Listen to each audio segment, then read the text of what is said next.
বন্দনা শাখার ব্যবস্থাপনায় শান্তি ও প্রীতি সমাবেশের সম্মানিত উপস্থিতি অতিথিবৃন্দ সর্বস্তর সুন্নি জনতা আসসালামু আলাইকুম ওয়া রাহমাতুল্লাহ।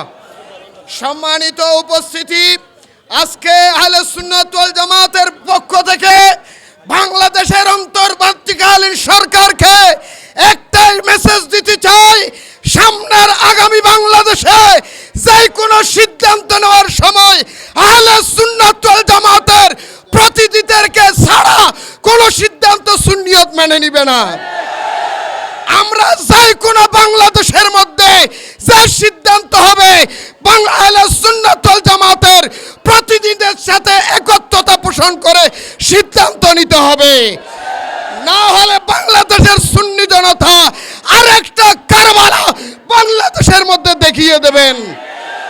আহলে সুন্নাত ওয়াল জামাত সুন্নি জনতা আমরা শান্তির মানুষ। অতীতের মধ্যে সুন্নিয়তের মাধ্যমে দেশের কোনো সম্পদ নষ্ট হয় নাই, ভবিষ্যতে হবে না, তার গ্যারান্টি পাবে আহলে সুন্নাত ওয়াল জামাত এক দল। আজকে বাংলাদেশ সরকার পতন হওয়ার সাথে সাথে যারা ইসলামী লেবাস দিয়ে আলেমদেরকে অপমান করে, শিক্ষকদেরকে অপমান করে, ক্লিয়ার বলে দিতে চাই তাদের হাতে দেশ নিরাপদ নয়। যাদের কাছে শিক্ষক নিরাপদ নয় তাদের সাথে দেশ নিরাপদ নয়। যাদের হাতে দেশের সম্পদ নিরাপদ নয় তাদের কাছে গরিবের হক নিরাপদ নয়।